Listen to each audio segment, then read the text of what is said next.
Is there a sexuality where you just know too much about men? Like you've had too many bad experiences with them to the point where you're no longer attracted to them anymore?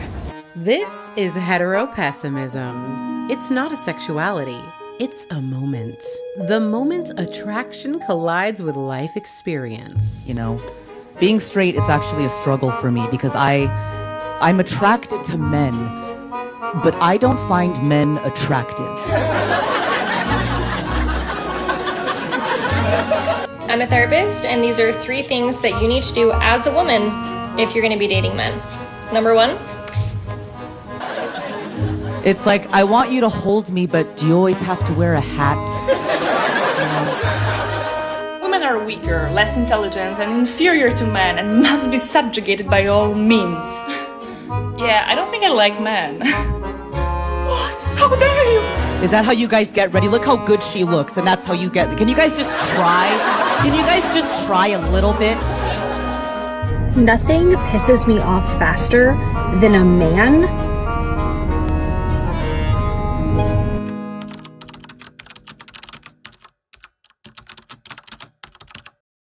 If you've ever found yourself explaining basic emotional intelligence to a grown-ass man, well then, you're probably experiencing heteropessimism. It doesn't happen all at once.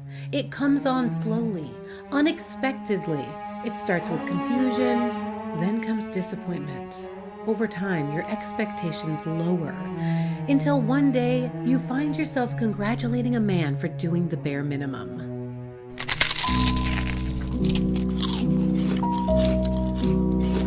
Now the mystery is gone, and so is your patience. You're not confused by the games men play anymore. You've seen right through the illusion, and somehow ovulation still shows up every month.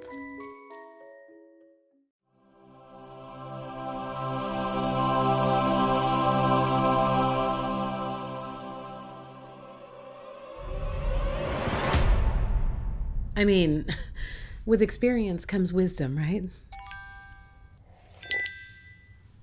Let's see what we've learned. Hey ladies, so I finally figured out the trick with men. When they text you hey, you're actually not supposed to text back hey in response. Oops. Don't do that.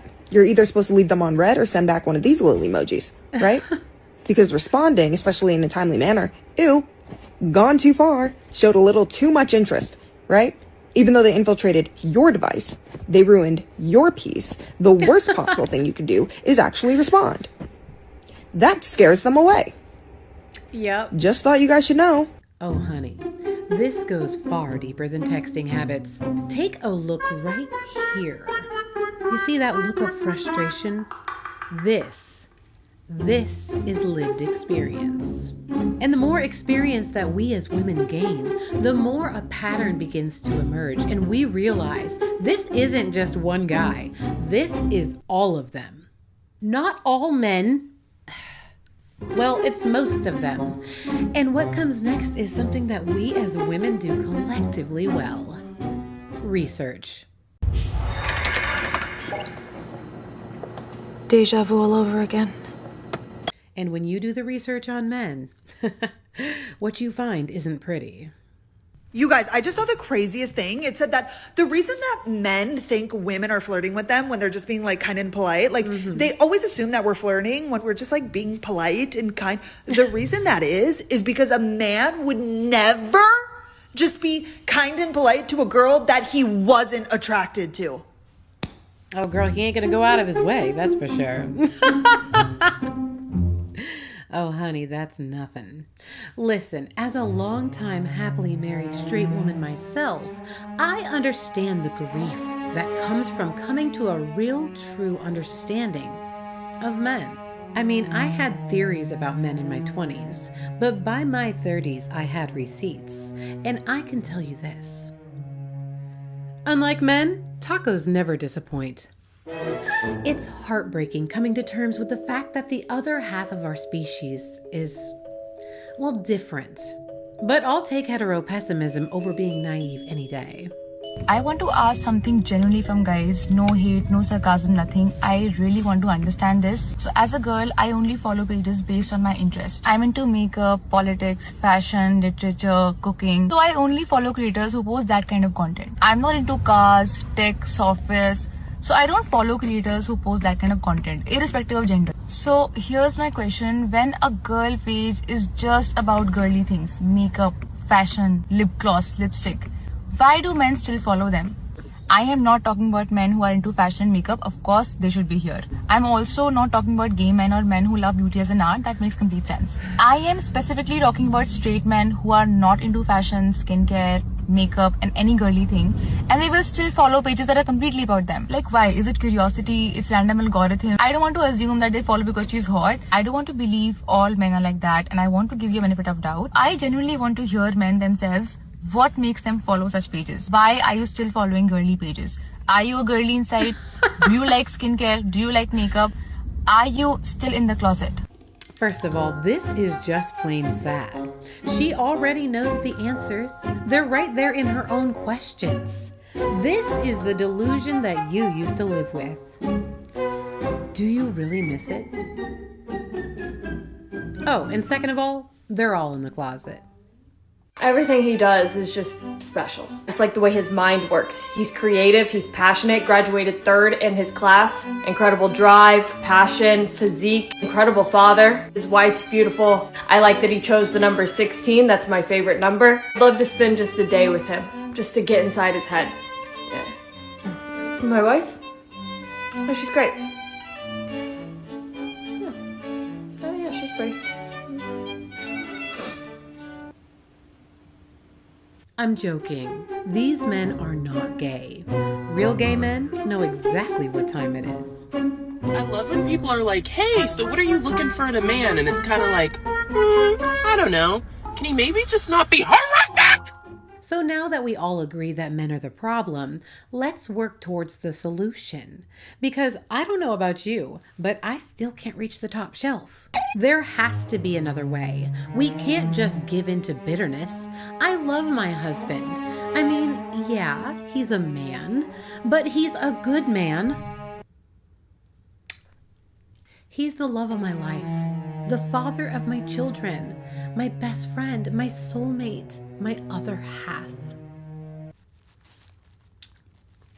The point is, we can either sit around waiting for men to change, and we all know how that goes, or we can play smarter. We might be done dating straight men, but we're not done wanting to see men fall violently in love.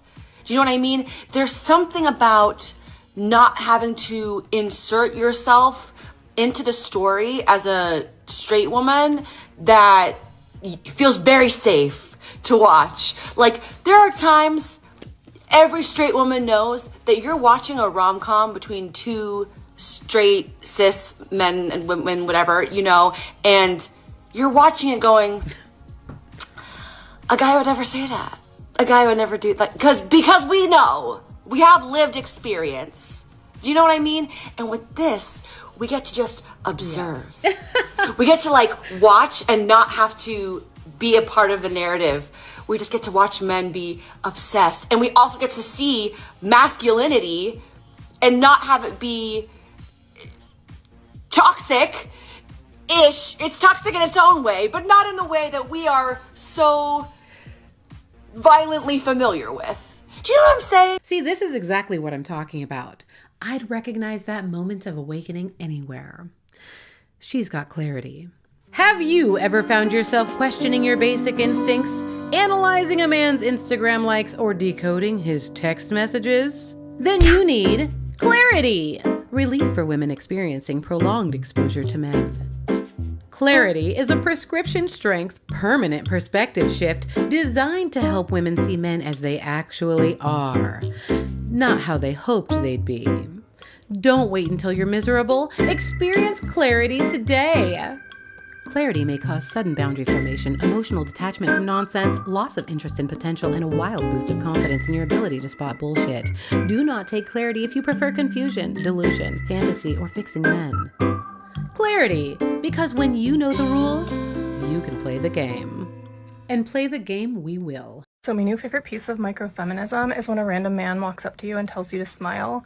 You look back at him and say, "You first." And then when he does, because they always do, you look right at him and say, "Good boy," and then walk away. Ah, yes, a little show of female dominance should confuse them. Ladies, we don't hate men. I mean, yeah, they drive us a little bit crazy all the time, but we love men. We raise men. And if there's one thing I know about men, it's that you can't change them. But that doesn't mean that we're powerless. It's time for you to decenter men and get your power back. And I'm going to give you some fun ways to do that. Respond to bare minimum effort with bare minimum interest. You are not the customer service line for his inconsistency. Stop asking, "Does he like me?" and ask yourself, "Do I even respect him?" That question will end 90% of your delusion. Start replying like you are paid by the hour. Slowly, casually, with zero urgency. Suddenly, he's the one refreshing the chat. Treat compliments from men like coupons. Nice, but unnecessary. You didn't ask for them and your self-esteem isn't redeeming them. Stop giving men the benefit of the doubt.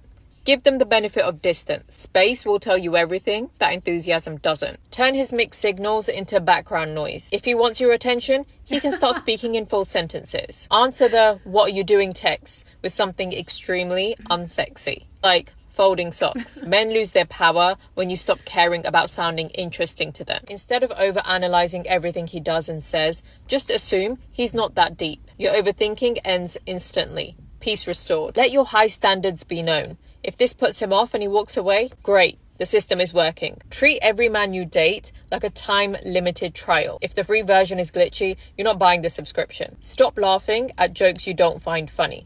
Men lose half their magical powers when you stop fake giggling. Keep your roster emotionally empty and your life emotionally full. Friends, hobbies, therapy, brunch, that's the real big four. When speaking to a man, keep your dating life vague and your boundaries specific. Men don't need details, they need instructions. Do not ever explain a boundary twice. The moment you repeat it, you're negotiating. Don't. Every time you catch yourself thinking about him, get up and do something that makes you even hotter. Skincare, workouts, journaling, budgeting, whatever upgrades you. Replacing men with self-improvement is the most ethical substitution. Love it. Okay, this is actually solid advice. And honestly, it didn't have anything to do with fixing men. So what's a man-loving woman to do? Well, we focus on us. We grow. We evolve. Because clearly, if we don't do it, then it's not going to get done. Am I right? What? Come on.